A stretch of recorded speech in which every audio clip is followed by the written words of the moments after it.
MP के इंदौर में एक ऐसी घटना सामने आई जिसके बाद ये कहना पड़ रहा है कि नफरती गैंग के टारगेट पर है हिंदू लड़की।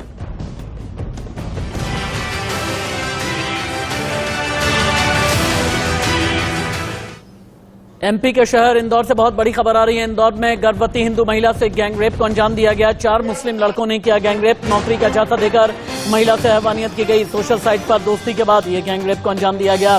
पुलिस ने 4 आरोपियों को अरेस्ट कर लिया है और पूछताछ की जा रही है। और ये भी पूछा जा रहा है कि जो पीड़िता ने आरोप लगाए हैं उनके पीछे का आखिरकार राज क्या है। अब 4 तस्वीरें आप देखें। नौकरी का झांसा दिया, गर्भवती के साथ में रेप किया। 4 आरोपी गिरफ्तार किए गए हैं। हिंदू लड़की से ये गैंग रेप हुआ है। पीड़िता इंडिया न्यूज पर लाइव है, एक बार सुनिए। आपकी जॉब भी पक्की और ऊपर से आपको पैसों की भी कभी कमी नहीं आने देंगे, पैसे देते रहेंगे, ऐसा उन्होंने कहा। तो मैंने कहा कौन सा काम? तो बोले आप समझ जाओ। तो मैंने कहा कि क्या समझ जाओ? तो उन्होंने बोला कि समझ जाओ आप कि क्या काम है। तो मैंने कहा क्या मैं प्रेग्नेंट हूँ, आप मुझसे ऐसी बातें कर रहे हो? बोले हमारे कास्ट में ये चलता है, मुस्लिम समाज में ये चलता है कि कोई हिंदू लड़की के साथ हम संबंध बनाते हैं तो हमें जन्नत नसीब होती है। फिर उसके बाद मेरे को कुछ समझ में नहीं आया उन्होंने मेरे साथ क्या किया। मेरे साथ उन्होंने ज़बरदस्ती की और मेरे रोने लगी। तो उसके थोड़ी देर बाद 20 से 30 मिनट तक, फिर उसके बाद हम वापस आ गए। उन्होंने मुझसे कुछ कहा नहीं, गाड़ी में भी कुछ नहीं कहा, कुछ भी नहीं। जब उन्होंने मुझे रीगर पे वापस छोड़ा, वहाँ पे उन्होंने मुझसे कहा कि अगर इस बारे में किसी और से तुमने बात की तो तुम्हें और तुम्हारे पति को काट के फेंक देंगे।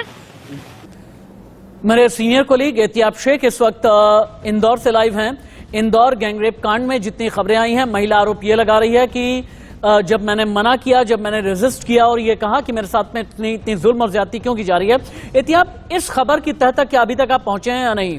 क्योंकि पीड़िता ने आरोप ये लगाया कि जब उसने कहा कि ऐसी जुल्म और ज्यादती ना की जाए, तो जो आरोपी हैं उन लोगों ने ये कहा कि हमारे धर्म में ऐसा करना जायज है, हमारे धर्म में इस तरह की बातें कही गई हैं। ये पीड़िता का आरोप है। पुलिस इन्वेस्टिगेशन कहती क्या है? देखिए राशिद, जहां तक इस पूरे मामले को देखा जाता है तो साफ तौर के ऊपर एक चीज सामने आती है कि एक विकृत मानसिकता के दरिंदों ने एक दरिंदगी को अंजाम दिया, मजहब का नाम लेकर, मजहब को आड़ में रखते हुए। जाहिर सी बात है, ये पीड़िता के शब्दतः पीड़िता ने जो FIR के अंदर लिखवाया है, साफ तौर के ऊपर पीड़िता ने यह कहा। पुलिस DCP की तरफ से ये साफ तौर के ऊपर इंस्ट्रक्शन दिए गए थे कि इस पूरे मामले की तह तक जाया जाए और इस पूरे मामले के साक्ष्य जुटाए जाए और उसमें फिर राष्ट्रीय धर्म अधिनियम के तहत धाराएं लगाई जाएं। अभी फिलहाल 4 आरोपियों को गिरफ्तार करने के बाद में कोर्ट पेश करके जेल भेज दिया गया है। इन्वेस्टिगेशन लगातार चल रही है। पीड़िता के बहुत संगीन आरोप लगाए हैं और साफ तौर के ऊपर देखिए राशिद, अगर हम देखते हैं तो इस तरह की धर्मांता की बात हमने पहले भी देखी। जब जिहाद की बात की जाती थी तब ये कहते थे कि जब जिहाद करेंगे तो जन्नत नसीब होगी, राष्ट्र विरोधी तत्वों के साथ काम करने पर। दूसरी तरफ ये अब इस तरह के बयान सामने आते हैं। इस तरह की आपको रुकना पड़ रहा है क्योंकि इंदौर गैंगरेप को लेकर के एक और बिग ब्रेकिंग है मेरे पास में। इंदौर गैंगरेप कांड पर बहुत बड़ी खबर। महिला ने आरोप लगाया, पहले अरबाज ने दोस्ती की, नौकरी के बदले असमत का सौदा किया। पीड़िता ने कहा नशीला पदार्थ खिलाया गया, गैंगरेप किया, जान से मारने की धमकी देकर के छोड़ा गया है। पुलिस वालों का क्या कहना है, सुनिए। दिलाने के बहाने के साथ में उसके साथ गलत काम किया।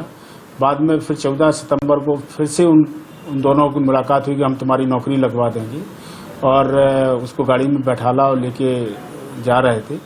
तभी रास्ते में नाश्ता किया, नाश्ते में कुछ समोसा में कुछ खिला दिया, जिससे वो बताती है बेहोश हो गई, और बेहोश के बाद फिर उसको ले जाके उसके साथ गलत काम किया, जिसके आधार पर थाना तुकोगंज में अपराध पंजीबद्ध किया गया और सभी आरोपियों को गिरफ्तार कर लिया गया, जुडिशियल कस्टडी में भेजा गया। सर क्या बैकग्राउंड है? दोस्ती, नौकरी, हैवानियत जिसमें धर्म का एंगल भी है, इन्वेस्टिगेट कर रहे हैं एहतियाब शेख। एक छोटा सा